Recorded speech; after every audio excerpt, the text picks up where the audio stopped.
what's happening? It's your dude, the merciless Reese L. Black. Welcome back to the booth.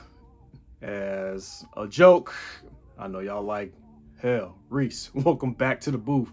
I know it's like I fell off. You know what? You guys got to understand, like, when you have a life alongside with also being into content creation, it's a little bit hard. So I think this is like week number 2. I kind of been MIA. I don't want to call it MIA. Man, your boy has actually just been really busy with some personal things, you know, life, family situations, work, and then also try to come back and, like, you know, do some real good content. And then of course, you know, I got the music thing and everything, you know what I mean? And shameless plug, I just want to go ahead and make sure y'all stream my new single, which is called Shine. You know, cool little summertime anthem. Okay, I'm lying. It's more of a honeymoon anthem, a little sexy honeymoon anthem that I hope it gets played, you know, all the damn time, featuring, you know, my homie Trip to J-Town. Y'all make sure y'all go stream his music too. And it's streaming on your favorite DSP, so y'all make sure y'all go hit that, all right? So, anywho, Reese, what's been going on?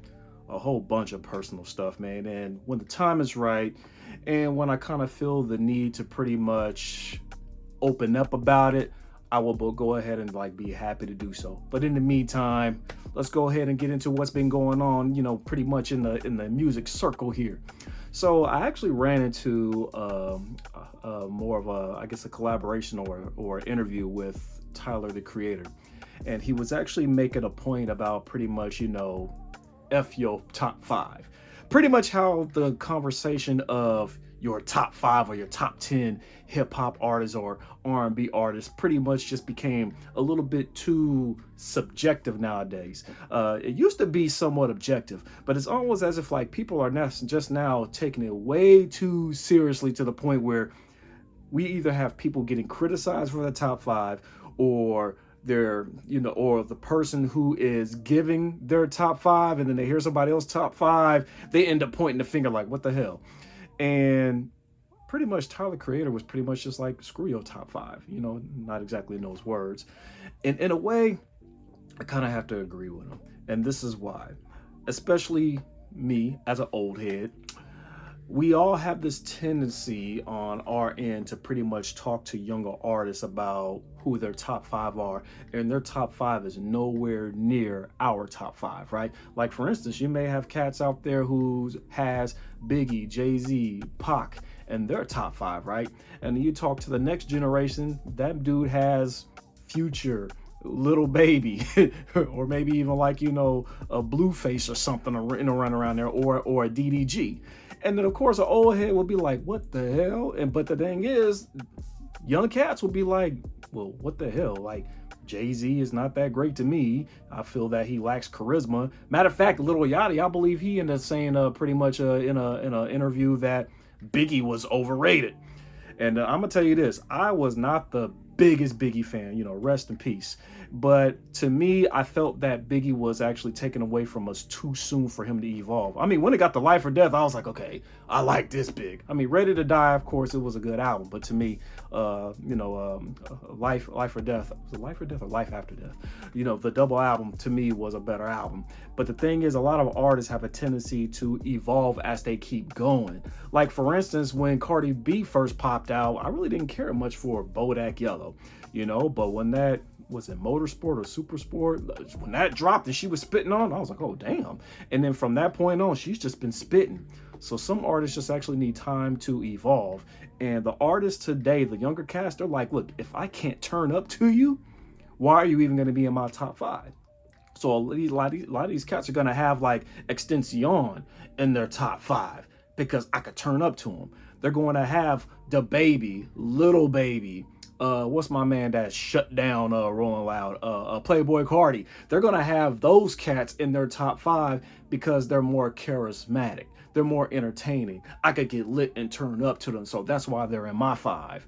But other cats, older cats, they kind of they want more of lyricism, they want more wordplay. So you're gonna have people who are going to have, like, you know, a Big Sean in their top 5, or a J. Cole, or maybe even Kendrick, or, you know, or Royce, or Lupe, Kanye, because they love the wordplay. They kind of feel like it's very genius for these artists to come up with words, rhyme them on a beat, and tell a story all at the same time. You know, it's a skill. When other people just want to jump around and turn up with the camera phones, they don't give a damn about the lyricism. It's like, yo, it was live. That's all I care about. Older cats want to listen to what you got to say, when the younger cats want to turn up to what you got to say, and that's pretty much it. So in a way, I gotta agree with Tyler. It's like, yeah, it's become way too subjective. Like he said, why is this song dope to you to the point where it's so impactful where it's in your top 5? I want to hear that reason. I don't care about the song necessarily or even the artist, but why is that song in particular so impactful to you where it's up there in your top 5 of all time of your life? And I got to give him to him. That's a good point. But what's interesting is also, it may be also based on popularity in these times. I actually ran into a video, I believe, of Nicki. She was actually giving an interview, or if she was doing, I can't remember, but it was a clip that went around where Nicki was actually talking about how the industry today, the record industry, pretty much looks at popularity over talent.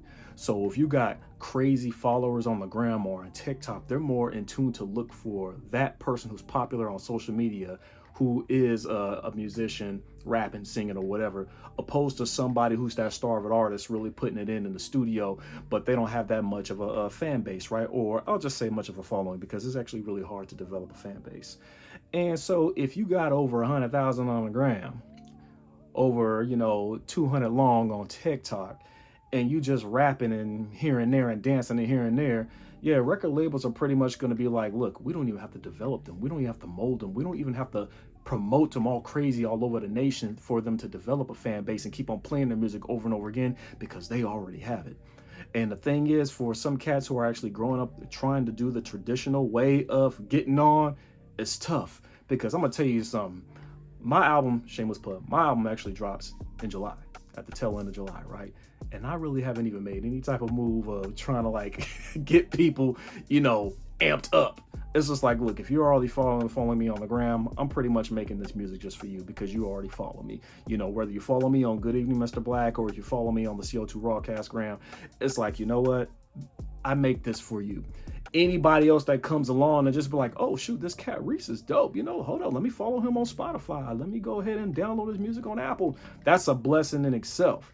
But I really have not made a hardcore move into pretty much promoting my music or my brand. And I know it's bad, but the thing is this, I don't want to say I'm lazy, I just really haven't been much of a promoter when it comes to digital. Oh, back in the day, oh yeah, you couldn't stop me from putting up flyers of a show that I was going to be a part of.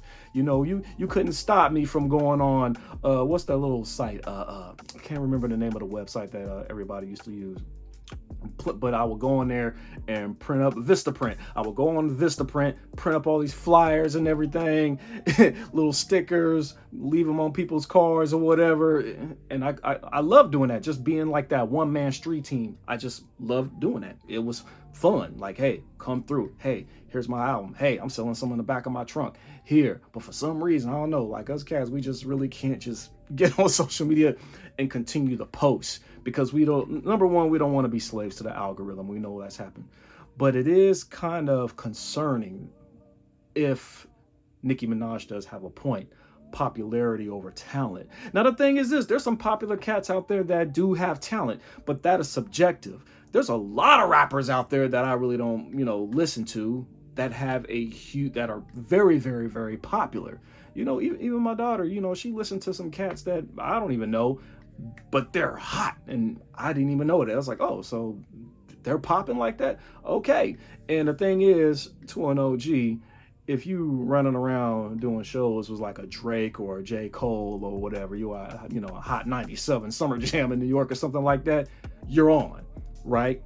But nowadays, when I saw Rolling Loud, and I really didn't know anybody at these Rolling Loud events when I was just looking on YouTube, with the exception of a Playboy Cardi, but there were like other people that I really wasn't familiar with. But they were hot. People was jumping to their music. They was lit. They was going in, going hard. And I'm just like, hey, congrats to them. They have a cult following. Well, I can't even call it a cult following. They have a massive following because these new artists nowadays be having having fans show up by the millions at these festivals, and they know all of their songs word for word. They put in the work on social media to where they have catered and engaged with their fans with their music. So the thing is, in a way, I agree with Nikki, but also to play devil's advocate, is like talent is very, very, very, very objective. Yeah, just because you don't like something doesn't mean that there's somebody else that's gonna like it. Like a lot of people don't like Jack Harlow, but there's a bunch of people out there that like Jack Harlow. I mean, just that's just how it is. You know what I'm saying? But you know what? You guys tell me what y'all think about this subject, man. Like, hey, should we stop having these conversations about the top five when it comes to hip hop and R&B, or should we just continue them but just more approach it with with more objectivity? And is Nikki right? Is popularity more important more than talent nowadays? But anyways, I just want to go ahead and throw that vid out there, and y'all know how I do. I'm out this piece. Good evening, Mr. Black.